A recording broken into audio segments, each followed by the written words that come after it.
Bienvenidas y bienvenidos a Media 20.1. El feminicidio de Ingrid Escamilla puso en evidencia dos hechos. El primero, la enorme, podríamos decir, vulnerabilidad, la falta de ética en la cobertura periodística que se hace sobre estos casos. ¿Dónde quedó la ética? Muchos se preguntan al publicarse, como todos sabemos, estas fotos que denigran la integridad, la imagen, el honor de las víctimas. Por otra parte, también quedó en evidencia la vulnerabilidad en el manejo de la información de las propias víctimas. ¿Cómo es posible que hoy día se sigan filtrando datos que forman parte de un expediente, incluidas las fotografías, para alimentar, hay que decirlo, el morbo de algunos medios de comunicación? De esto queremos platicar con una experta en el tema, Alma Álvarez Villalobos, feminista, filósofa, experta en comunicación incluyente, directora general de Más Proyectos, Sociedad Civil y exfuncionaria del gobierno. Ella le tocó llevar algunos de estos casos cuando trabajó en Secretaría de Gobernación.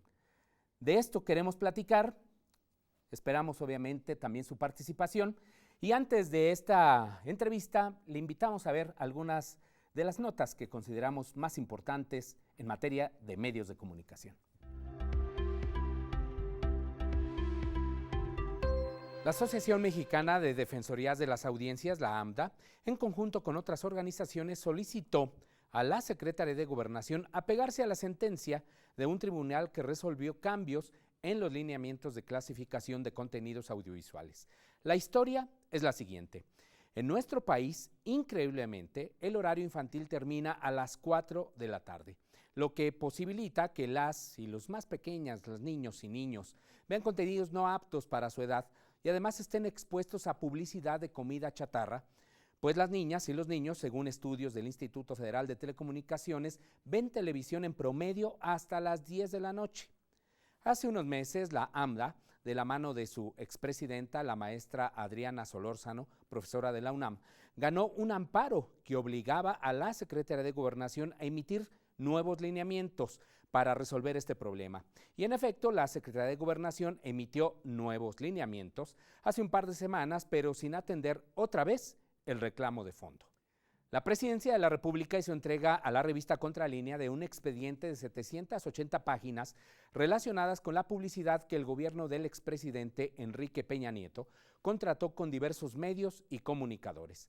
Se trata de contratos millonarios con empresas ligadas a personajes como Ciro Gómez Leiva, Ricardo Alemán y Joaquín López Dóriga, quien, por ejemplo, según los documentos, fue favorecido con 290,352,869 pesos. La periodista que estuvo a cargo de develar esta información, Nancy Flores, señala que el problema no es la publicidad, sino la discrecionalidad y los altos montos otorgados. Veamos lo que dijo en entrevista con Julio Hernández, el astillero, en La Octava. El problema en sí no es tanto los recursos públicos, sino la transparencia o la discrecionalidad con las que se ejercen. Y en este momento, aún en este nuevo gobierno, hay discrecionalidad. Y por supuesto que la hubo en el sexenio de Enrique Peña Nieto, que es precisamente estos contratos de los que estamos hablando, donde además hay que decir que se gastaron más de 62,000 millones de pesos en propaganda, en publicidad y también en esta compra de contenidos, ¿no? Ese es el punto, es lo que tenemos que ver como sociedad. Y a propósito de estos temas, el Instituto Federal de Telecomunicaciones declaró que Megacable tiene poder sustancial en el mercado de la televisión de paga en 11 de las 16 zonas en las que opera.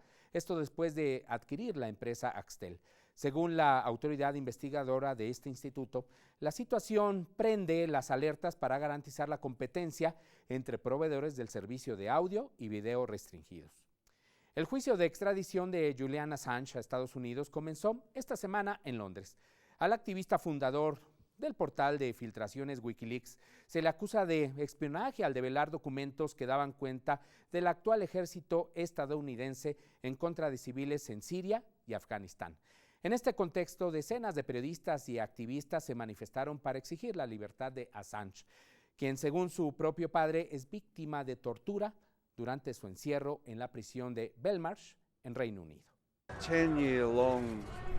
arbitrary detention of Julian as witnessed by the United Nations Working Group on Arbitrary Detention, the torture of Julian as witnessed by Nils Melzer, the United Nations Rapporteur on Torture. All of those reports are available. That is what will happen to journalists, publishers and publications if this extradition, this political extradition of Julian Assange is successful. Qué gusto que siga con nosotros. Y como le decía, hoy nos acompaña Alma Álvarez Villalobos. Alma, bienvenida. Gracias, Gabriel. Gracias por la invitación. No, al contrario, es un gusto tenerte aquí. A ver, Alma, se publican fotos. Todos sabemos que el caso, particularmente de Ingrid Escamilla, se genera una indignación, sobre todo en redes sociales, ¿no? Es decir, el tema explota. No es la primera vez. Legalmente es posible, es posible, lo estamos viendo, pero legalmente se puede publicar este tipo de fotografías. Fíjate que legalmente sí, en ciertos espacios. Por ejemplo, en medios electrónicos, televisión, no. En periódicos y revistas, sí. Lo que es increíble es que, no habiendo un impedimento legal, las personas que son dueñas de esos medios lo permitan. Quienes son directores, prácticamente en todos los casos que yo conozco de la Ciudad de México y de medios nacionales, en muchos son directores hombres, editores, pero también las directoras editoriales permiten que esto suceda. ¿Por qué lo hacen? Compran fotos. ¿Es Mira, una situación estrictamente de mercado? Sí. ¿Sí, realmente sí es el gancho? Fíjate que no sé si estrictamente, pero yo te voy a decir mi versión cuando fui funcionaria en la Secretaría de Gobernación. Sí, y eso es muy importante destacarlo de tu trayectoria. Fuiste directora de medios impresos. Directora general de medios impresos, y déjame darte la explicación que digo generalmente. Medios impresos no es un área de comunicación propiamente, sino un área de regulación de medios. Entonces es como la hermana chiquita de RTC. RTC regula los electrónicos y medios impresos regula los impresos, que son los impresos de circulación periódica. Esto es, periódicos y revistas. Digitales todavía no hay regulación. ¿Qué es lo que sucede? A ver, ¿qué ley rige a los medios impresos en este momento en el país? La ley de imprenta, que es de 1917. Así es. Es una ley del mismo año de la Constitución. Entonces, si bien no, bueno, esa ley dice, por ejemplo, que es un delito hablar mal de alguien. Pues es una ley absolutamente anacrónica, sí, totalmente, ¿no? sí. Si nos asomamos 30 segundos o 10 o 2 a cualquier red social, veremos pues que hay lo mismo que calumnias, verdades fuertes, X, etcétera. ¿Qué es lo que sucede con los medios impresos? Y te decía, mi experiencia cuando fui directora general de medios impresos, que además no cometo ninguna indiscreción diciéndolo, al contrario, porque yo lo hice frente a esas empresas, es que dicen que venden más con portadas con sangre. Y una de las cosas que yo les planteaba era, a ver, lo que no se vale, no vamos a ocultar la verdad, ni queremos. Yo nunca recibí una llamada, calla a tal medio o diles que amenázalos. A lo que apelaba era a pegarse a la ley. No se había dado la reforma del primero constitucional. Y decían, es que esos medios venden más cuando asocian. Fíjate qué terrible situación, esto fue hace 10 años. Un cuerpo semidesnudo de una mujer junto a sangre de un asesinado, de un balaceado, Y lo peor, o sea, todavía añadido a eso, que es de por sí terrible, es que decían que esos periódicos son para, y así estos términos van para la clase más baja, y que a ellos era lo que más les gustaba.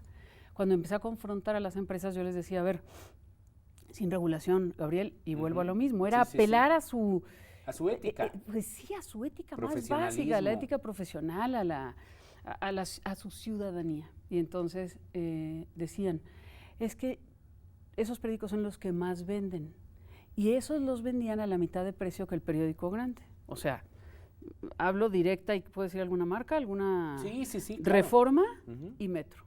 Todas las personas nos hemos quejado alguna vez de Metro, porque vas, ya no digamos con los niños o las niñas, vas caminando y dices, no se vale este nivel de violencia sin pedirme permiso. Bueno, es que eso es lo que está en las calles, sí, pero lo que no se vale es además apostarle a la venta de esta relación mujeres-violencia. Y el resultado que estamos viendo hoy de los feminicidios es resultado de esa irresponsabilidad ciudadana. ¿De quién? De quienes dejamos pasar, de quienes editan periódicos, del el agente del Ministerio Público que los regaló, ¿no? Ahora, Alma, pero tenemos una ley de acceso de las mujeres a una vida libre de violencia, que tú la conoces obviamente perfecto. Y, por ejemplo, hay un apartado en la propia ley que dice, de la Secretaría de Gobernación, vigilar que los medios de comunicación no reproduzcan imágenes que violen los derechos de las mujeres y castigarlos. Pero por lo que me estás diciendo, no hay manera de castigarlos. Es decir, es un enunciado que está en la ley, pero que no se cumple. Es terrible, el planteamiento que acabas de hacer creo que es de los más agudos que hay en torno a esto. Una ley necesita reglamentarse. Las leyes las hacen legisladores. Esa ley, justo hoy en la mañana estuve con 5 o 6 de las mujeres que participaron en la creación de esa ley, que por cierto está fundada en la Declaración Universal de los Derechos Humanos de 1947, 48. 46, ¿no? 47 o 48. 48. Y planteaban, es que esto es como el marco, es un marco legal, para que las legisladoras, los legisladores hicieron estas leyes. Y muchas feministas comprometidas. Y no se ha reglamentado. ¿A quién le toca reglamentar? Al Ejecutivo. Quien hace leyes es el Legislativo. Quien hace reglamentos y dice, ok, aquí dice que se debe castigar, pero yo, Ejecutivo, que es quien ejecuta las leyes, voy a decir el cómo. Y no lo han hecho. Y hoy que venía al programa, y gracias otra vez por la invitación, en un día particularmente como hoy, pensaba, qué terrible ha sido, pero yo trabajé en gobierno, como bien decías, de gobiernos extraídos o de extracción de diferentes partidos, de 3 diferentes partidos. Y entonces me atrevo a decirlo con todas sus letras, los culpo porque tenemos que exigirles, los responsabilizo de no tener esas herramientas legales o reglamentarias, como un reglamento de esta ley. Claro. Si no tienes un reglamento, a ver, ¿cómo voy a castigar a los medios? Y a mí, eso me decían, los medios me decían, ok, dígame cuánto debo. ¿Y se lo pago al triple o por adelantado? Lo ¿no? hago en lo presupuesto. Claro. No hay reglamentos.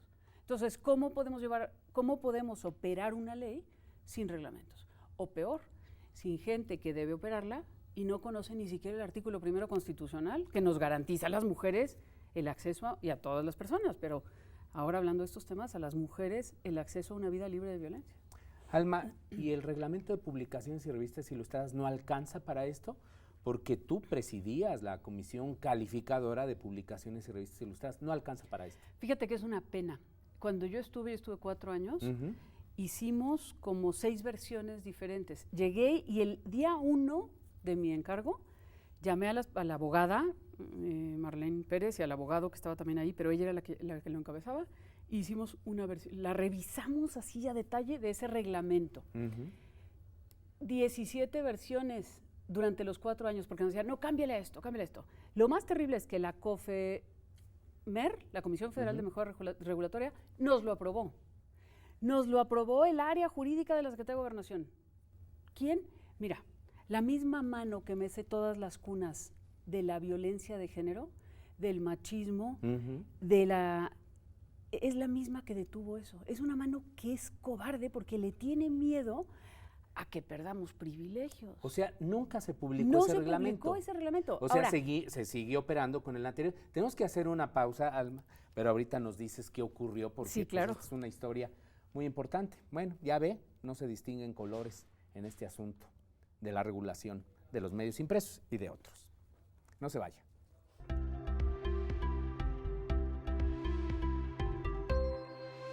Si recuerdas la revista Alarma, tal vez es por el giro tan específico que manejaba en su contenido de nota roja. Esto quiere decir que no tenía censura y que se apoyaba de temas relacionados con la violencia física, crímenes, asesinatos y accidentes, acompañados de gráficos muy explícitos. Esto es lo que publicaba y en lo que era especialista la revista Alarma. Esta revista mexicana fue fundada por el periodista Carlos Amayoa Lizárraga y su primera publicación fue el 17 de abril de 1963. En la época de este periodista, se editaron alrededor de 3 millones de ejemplares. 2 de sus números más vendidos fueron cuando sucedió el terremoto del 85 y las explosiones de San Juanico en 1984. La revista Alarma era semanal y contenía un poco más de 10 noticias por ejemplar, una sección de casos paranormales, una sección de sexo y el Rincón Cubano, un apartado donde se publicaban fotos de mujeres que ellas mismas enviaban a la revista, con la intención de tener citas con otras personas del país. Sin duda, una revista que incitaba al morbo y la curiosidad sobre la violencia, la muerte y la crudeza de la realidad nocturna en la ciudad, pero también incitaba a la misoginia, machismo y pornografía. Por esta razón, fue censurada en 1986 por el presidente de ese entonces, Miguel de la Madrid, y hasta 1991 resurgió con el nombre de El Nuevo Alarma, y con Miguel Ángel Rodríguez al frente hasta el 2014 que la revista cerró. Además de caracterizarse por estas extravagantes y grotescas fotografías, también se publicaban historias policíacas y de ficción de México y otros países. Durante su época, nunca tuvo demandas, ya que siempre se decía la verdad sobre las noticias y gráficos, con títulos brutales y cómicos, una forma muy cruel de plasmar la realidad. Alarma, por muchos años tuvo una gran importancia y relevancia en el periodismo amarillista. Formó parte de una cultura urbana y violenta que al día de hoy, junto con muchos periódicos, revistas y publicaciones de este estilo, rompen con la privacidad de las personas y fomentan el machismo, la misoginia y la violencia ética contra los lectores por el tratamiento de sus mensajes. Muchas gracias por seguir en Media 20.1. Gracias a Paulina Gómez por este reportaje, esta cápsula sobre lo que fue esta revista Alarma. Y ya es light. Sí, es light, Es ¿verdad? terrible. Comparada con lo Metro, que... la prensa. Sí, comparado con lo que ahora se publica, parece hasta, pues sí, como dices, bastante ligera. Me platicabas del reglamento. Es un reglamento que lo trabajaron, en el que había cierto consenso y no se terminó publicando. ¿Por qué? O sea, ¿no hubo ninguna razón? Aparentemente no, era cámbienle ahora esta palabra, cámbienle otra. Sí había una y tiene que ver con que estaba fundado en la ley de imprenta. La Ley General de Acceso a las Mujeres a una Vida Libre de Violencia salió 2 años antes de que yo llegara, y hago ese comparativo porque empezábamos a utilizarla. De hecho, en la Comisión Calificada de Publicaciones y Revistas Ilustradas, este organismo que yo encabecé mientras, o porque era directora general de medios impresos, lo conformaba Olga Bustos, la doctora Olga Bustos, que era una profesora de la UNAM, una persona sensacional, una mujer feminista, una de mis mentoras. Sí. Y ella había participado en la elaboración de esa ley, y entonces lo tratábamos de meter en el reglamento, a ellas las involucré, pero yo decía la mano que mece la cuna, y no me gustaría dejar solo incoado, solo anunciado ese tema. ¿Quién es la mano que mece la cuna? Déjame decirlo con palabras de la doctora Marcela Lagarde, a quien tuve el grandísimo privilegio de escuchar hoy. Fue un parteaguas en la lucha feminista en México, y decía, yo lo diría...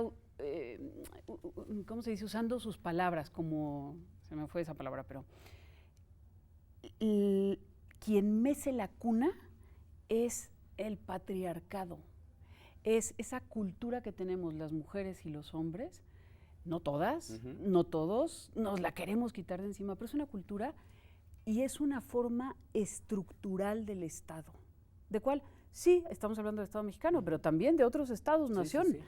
Y esa cultura patriarcal, el patriarcado es el que dice, aquí se callan todos quienes están aquí en este estudio, todos quienes nos están viendo, todos, porque ellas ya están calladas desde siempre, claro. Ellas calladitas están más bonitas, tienen esos 2 mandatos, callarte y siempre ser bonita. Esa mano invisible es todas las resistencias, todas las formas violentas de arrebatar el privilegio de la superioridad.